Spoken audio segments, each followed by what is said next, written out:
tuned to Radio Kidnappers, the voice of Hawke's Bay. This is the Acupuncture On Air program. It's our pleasure, as always, to have in the studio Heiko from the Acupuncture Clinic in Hastings. How you going, Heiko? I'm very good, Ken, and it's exciting times, isn't it? Because it's the first time we're getting filmed today, and we're going to be on, not TV land, but is it YouTube land? You're going to be on YouTube land. I mean, yeah, look at the camera. Heiko, introduce yourself. Yes, this is Heiko. Tell everyone about your clinics. Heiko, where are you? Well, I've got one clinic in Hastings, 206 Charles Street, and another one in Marston at 49 Church Street. Yep. And my colleague Mike is just in China at the moment, who's gone back for the birth of his second child. Oh, good on. So you gave him a few days off. Well, a whole month, actually. I didn't even take a month off. That's right. I took a couple of days off, I think, and it was over the weekend. Is that when you were sick, was it? No, I only had 3 sick days. Now, today we're talking about acupuncture for biliary colic and gallbladder disease. Is that how you say it, or bi? Yeah, that's close enough. I think that'll people do us will on understand. It's probably pronounced differently in America or Canada or England or somewhere, but that's how we say it here. It's fine. And you've got a couple of weird songs that I've never heard of before. Two weird ones. I thought only one. I thought only one of them you wouldn't have heard of. You've got 2 weird ones and 1 really good one. Yeah. Anyway, we're here to talk about something that is a bit obscure. Tell us about it. Yeah, well, it's to do with and probably more commonly we talk about like gallbladder stones. Yeah. And everyone's heard about the different types of pains and the discomforts you can get with sort of gallbladder stones. And have you known any people with it, or is it? My wife had gallstones, and boy, was it painful for her. Yeah. I mean, they say it's a painful as childbirth. Yeah. But kidney stones, gallstones, childbirth, they're way In up fact, there. she lost so much weight when she had the swear she was on the way out. It was a shocking thing. And when they went down to had to take down to Palmerston to be operated on in the end. Yeah. So yeah, no, not a good thing if you got them actually.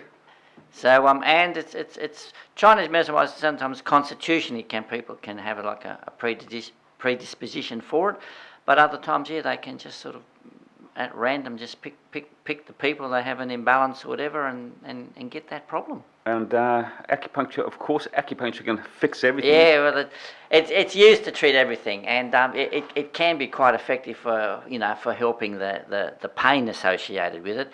And but what we do take into account for certain cases or whatever, it's not the port of call, I think, because it can become an emergency in a situation. Sure. But the beauty about sort of marrying the traditional with the modern medicine, I mean, now with the different scans and the so forth and the investigation procedures, they'll be able to see if they're large stones or a whole bunch of small stones. And various treatments, including herbs and also other sort of naturopathic type treatments that can help remove gallstones. There's one that I know of. I think it's don't quote me on, but sort of it's lemon juice and olive oil and having certain things, and this can help to expel the stones. But if the stones are very large, you can imagine they're not going to fit through the skinny little pipe, so to say, right. And it could be a problem. Gallstones and kidney stones, same thing? No, obviously not. They're not the same. I mean, Same sort of composition, or to be honest, that's a question I don't actually know, and you're not allowed to ask me questions that I don't know the answer for, especially now if it's going on YouTube. That's right. Geez, who's that guy? Yeah. So you're not saying that acupuncture can reverse the gallstone. You're saying that you can relieve the pain with it. Yeah, I think from a common point of view is that's what we do. I mean, but I think using Chinese herbs though, that would be a different story. I know that I've heard other people using acupuncture different to relieve the stones. Yeah. But yeah, as I said, I'm open for any comments up there on the YouTube, because that's the beauty about, I think, having this stuff up on YouTube, is that people then can put their comments and and get their different experiences and whatever from that. But I've had better results with using herbs and gallstones as opposed to just using the acupuncture. So the herbs themselves will actually reduce the size of the stone. Yeah, and I don't know whether they actually can reduce the size of the stone, but they can help to expel the stones. Oh, right. But it's one of these things. Because we're not like treating and then they're going and having their gallbladder scanned every time, so we don't really know.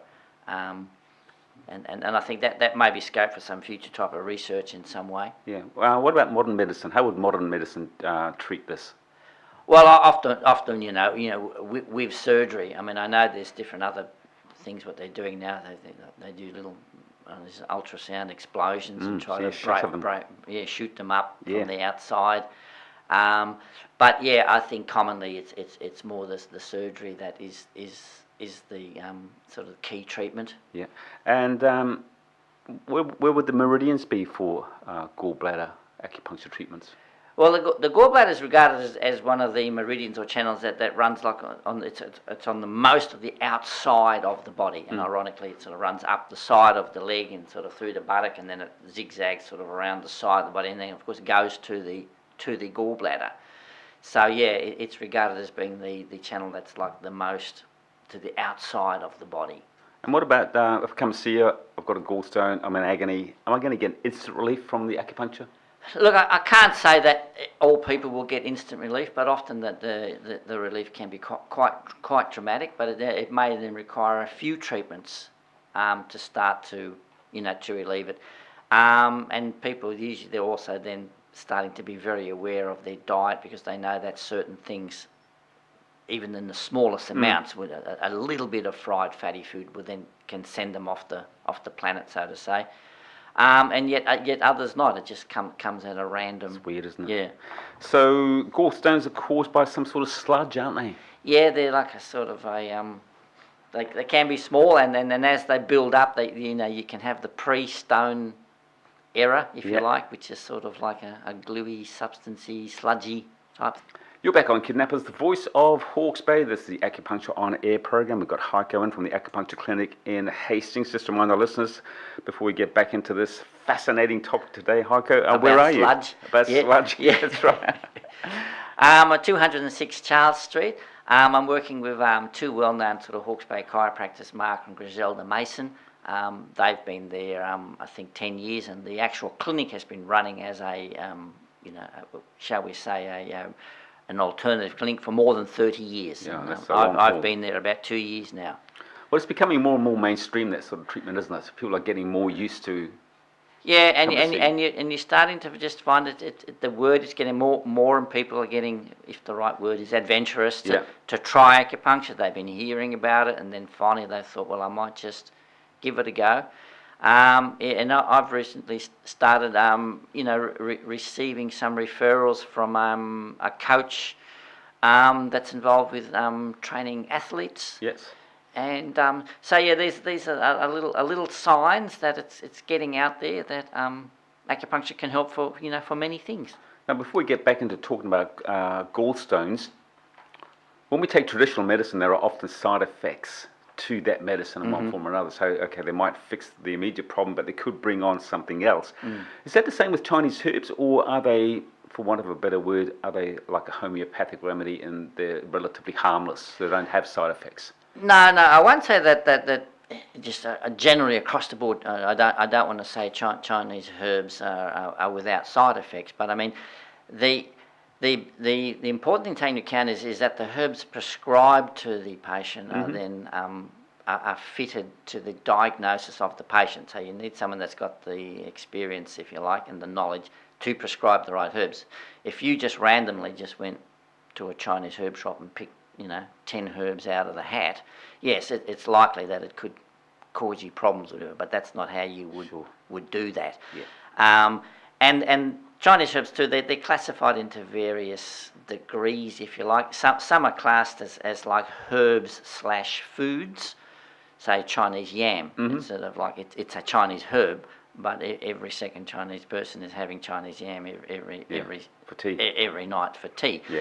And then you might have another herb that's used for a certain condition for a certain time, and with the Materia Medica, when you have a look and study with the herbs, it might be saying, you don't prescribe this herb more than 3 weeks or 2 weeks or 10 times, or you do this first before, you don't prescribe over 9 grams, you don't prescribe over 2 grams. I mean, there's 100 variables that then is to make them safe, if you like. Sure. Okay, so when we have the herbs to treat gallstones, what are they doing? Are they dissolving it, melting it?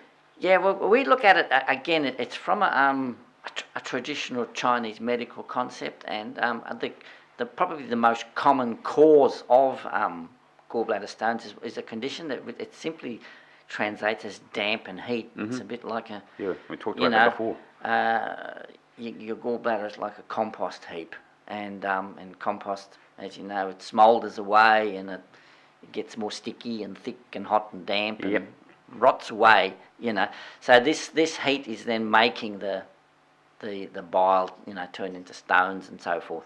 So the idea is to clear that imbalance wherever that's coming from, and then with that as a side effect, if you like, the stones can then start to be pushed out or dissolve and then go from there. Rather than get to the point where we've got gallstones, is there something that we can do dietarily speaking in our eating habits? To prevent them from coming on? Yeah. I mean, I do know there's... I've read certain things is that like and I've got written down here basil tea is to help that. Some Chinese medicine thing is having regular. It's called bitter melon. But again, it's I think it comes down sometimes to the constitution of the person, and I think there is a family trait where it can run. Sure. In that, and so these people would benefit from sort of a regular course of like Chinese medicine, whether it's acupuncture and herbs to help that constitution. You're back on Kidnappers, the voice of Hawke's Bay. This is the Acupuncture Show, and we've got Heiko in from the Acupuncture Clinic in Hastings. Just to remind our listeners again, Heiko, where are you? Yeah, 206 Charles Street, and the phone number there is 876 3666. Now, bearing in mind that we are now going to be on YouTube, we're going to have all of your programs posted up there. If someone watching this program wanted to chat with you, what would be the best way for them to get hold of you?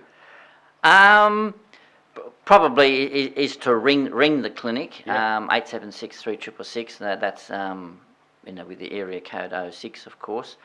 And then otherwise the website, I think the simplest way, the website would be acu123.co.nz. And if they've got a comment, because you can leave comments on YouTube about what we're talking about, will you answer them? If I have time, yeah. And but I do notice that sometimes that you can just start to get a lot of YouTubes and other things. So, and I think eventually after the year we might have 50 shows up on the tube. So it's a lot of talking in there. Yeah. Okay, so now all the rage in this day and age, there seems to be a bit of a fad diet about people using fruit juice flushes, and they've even got one called a liver flush. Is there a gallbladder flush? Sounds like a toilet flush, doesn't it? Yeah, look, like from a traditional Chinese medicine perspective, I mean, you can't really flush anything. No. Like, I mean, this is sort of more of a naturopathic concept. And I look at it quite cynically. I mean, like, if your liver is full of 20 years of accumulation of insecticides and 1080 and heavy metal toxins and antibiotics and everything else that's in our food, it surely is a glass of beetroot juice or something really going to just help to clear all that stuff out in a hurry. So yeah, it's and in terms of also in terms of Chinese medicine, we actually say that having too much excess raw, uncooked, what we call cold food, is actually not of benefit for you. It actually damages your stomach and the spleen. I mean, that's why we invented fire and made pots so that we could cook food and have warm cooked food. And that's why I've got teeth, so you can actually eat the fruit instead of and juicing it. That's a very interesting thing, because and the comment that I try to make, or the advice I try to give to patients, is look, if there is good stuff in a carrot. There's vitamin A and there's this and this and that, but if you go to try to eat 20 or 30 raw carrots, right, and chomp, right, your mouth will be aching and sore by the time you're never going to do it. And then it comes in, but then at that time, as you're doing it, you are starting to stimulate your digestive juices, and they're starting to secrete things, and then your stomach and your spleen starts to say, okay, let's process this. So what happens is, if you just go in and you just shoot down, 20 carrots in one half a glass or a glass of stuff, it goes into the stomach without all your digestive juices. Yeah, that's and right. So then it becomes this incredible dry. Suddenly your stomach says, go, what do we do with this? Yeah. Right? Let's get rid of it. And that's why Chinese medicine will say that these excess raw, cold food diets actually cause harm. But of course that doesn't make good marketing for all those juice places around in the shopping centres. Yeah. So it's a fad, really, isn't it? Well, it's good for us because then people damage themselves, and then they come and see me a few years later, and then I have to work on tonifying their stomach and spleen. Time for a violent song. Yeah, and at least I thought we'd finish on a good song, and one that you at least would know is the Beach Boys' "Good Vibration." But I just want to say, did you see any connection between those three songs? No, I have to confess that I didn't. Yeah. Although, but the thing is, you've actually mentioned it without realising that you've mentioned it. Some sort of depression running through the whole three. The whole three, because as we know that Brian Wilson, he suffered a lot of problems, mental depression and all that sort of stuff. And as you mentioned, the guy from the 13th floor elevators, he ended up in a thing. And we all know about the tragedy of Sid Barrett. Yeah, that's right. So that's the connection. Okay. So that's why I'm thinking for next week, I want to talk a bit about acupuncture and mental health and the treatment associated with anxiety, depression, and so forth. Good plan. Now, this song, Good Vibrations, he got the inspiration, Brian did, from his mum. She used to tell him about vibrations, and she said it was about dogs, actually. Yeah. That dogs can sense good vibrations and bad vibrations, and they'll I'll agree with that. I think I can definitely. All right, just remind our listeners, Heike, before we get to this great song, the only good song you chose today, just remind our listeners, we want to come and see you. Where are you? Yeah, I'm in Hastings, 206 Charles Street. Go to my website, acu123.co.nz. You should wave to the camera, Heike. Okay. See you next week. See you next week.